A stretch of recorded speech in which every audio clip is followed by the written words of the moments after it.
Hi guys, I'm back again today with another reaction video, and today we're reacting to 10 strangest weather events in US history. So I don't know what to expect. Probably hurricane and snow? Hot?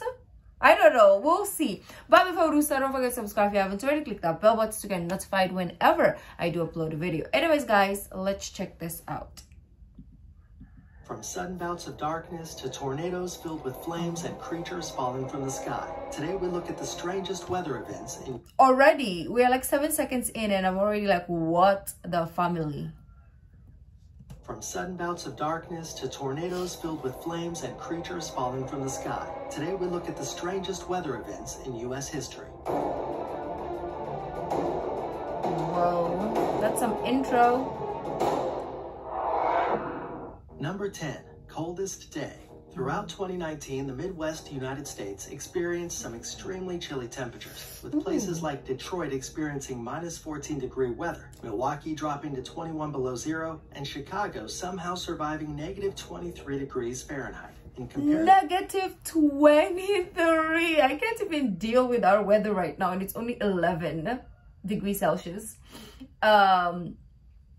How much more if it's negative? Like when it goes below, I'm done. Like I'll just not exist anymore. What are you talking about? Zero, and Chicago somehow surviving -23 degrees Fahrenheit. In comparison to the history of the US, though, these temperatures are far from the worst experienced by Americans. The coldest day ever recorded on US soil was January 23, 1971, when the people of Prospect Creek, Alaska, endured a terrifying temperature of -80 degrees. When it comes to the lower 48 states, the coldest day came on January 20th, 1954, when Rogers Pass, Montana dropped to 70 degrees below zero. Number 9, Locust Plague.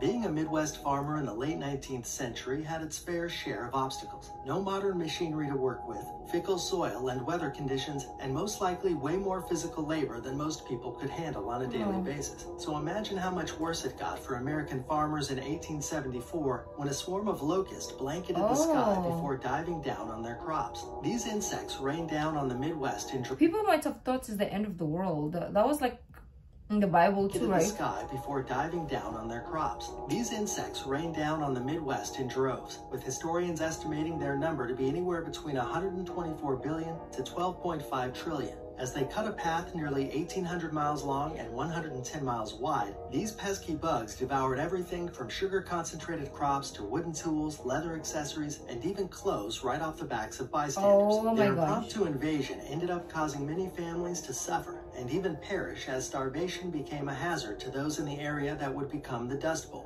While farm animals like chickens did their part in eliminating the pest by simply eating them, the danger of locust invasion didn't pass until the Rocky Mountain grasshopper went extinct at the turn of the century. Number 8, Black Sunday. Speaking of the Dust Bowl, the dust-swept and drought-ridden region of the Midwest began its desolate transformation one fateful day, now referred to as Black Sunday. On April 14, 1935, a storm fell on the prairies of the Midwest, beginning in Oklahoma and Texas. Starting at 4 p.m., winds clocking in at 60 miles per hour swept along the plains, forming a black cloudy wall as they hurtled on. This effect came from loose dirt in the arid region, twisting and obstructing the vision of those who witnessed the storm. Reports at the time believed the anomaly to signal the end of days, as the blinding dust storm kept those outside from being able to see their hand in front of their face. The weather event blinded one man and had fatal consequences for small animals like birds and rodents as it rose thousands of feet into the air and stretched for hundreds of miles. This frightening phenomenon went on to inspire Congress to pass the Soil Conservation Act by the end of the year in hopes of avoiding such an occurrence from happening again.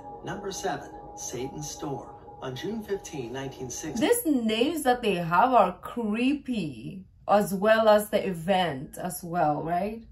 The residents of Copperell, Texas began their morning as normal with a typical early temperature of just around 70 degrees Fahrenheit. But in mere minutes, the warm desert air rose to an unbearable 100 degrees Fahrenheit out of nowhere. The sudden skyrocket in heat caused thermometers to burst, according to anecdotal accounts. People experienced power failures and false alarms as they awoke thinking something must be on fire. The National Weather Service unofficially reports that the temperature continued rising until it topped out at 140 degrees Fahrenheit and remained there for 3 hours straight. Eventually, the heat subsided, leaving farmers to investigate the level of damage wrought by the sudden heat wave. In its wake, people found that some cattle perished under the infernal sun, while corn and cotton cooked off the crop, ruining entire fields of vegetation. This event... Did they make popcorn? I know it's kind of like a lame joke, but just imagine like your corn on a freaking, like it's still growing as a plant, right? And it starts popping because of the freaking heat. While corn and cotton cooked off the crop, ruining entire fields of vegetation. How are you this gonna event cook earned the name freaking of corn? Satan's It just storm pops, during its or... time. But today, we know the extreme switch in temperature Unless to be it's a in heat water, burst. These are caused from a thunderstorm rising and being pushed back down to the surface, leading the air below to become compressed and extremely hot. Number 6. I bet people would be in like pools or indoor pools, because if you're outside it would be like boiling hot water, but indoor pools or in a bathtub or like showering 24/7. Tornado tantrums. Tornadoes plague the Midwest almost annually, and at times more than one can touch down in a given place. But on April 3rd and April 4th in 1974, a flood of tornadoes spread across multiple states in the Ohio Valley, causing over $1 billion, adjusted for inflation, in damage, and claiming the lives of 335 people in the process. An astounding 148 twisters tore into the U.S., with some reaching a circumference of 5 miles wide. Then again in 2011, from April 25 to April 28, another flurry of tornadoes ravaged America, hitting as far north as Pennsylvania and New York, and reaching down to the deep south, as warm air at the ground level collided with the colder airs above, and atmospheric wind shears moved in. These catastrophic disasters left their mark on populated areas repeatedly throughout the 3-day span. This time, 349 twisters took the lives of over 300 people and caused $10.8 billion in damage. Number 5. Dark Day.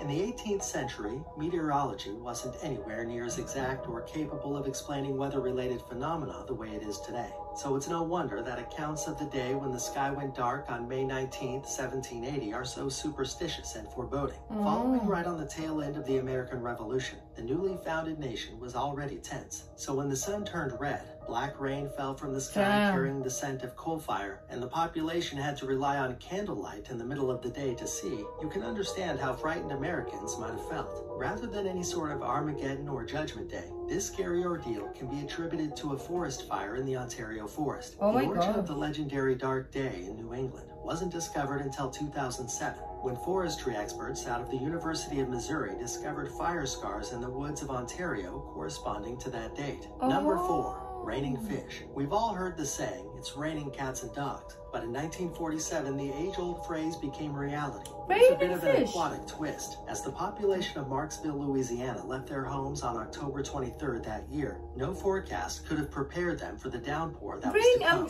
According to the I'm still wondering what this could mean. Raining fish.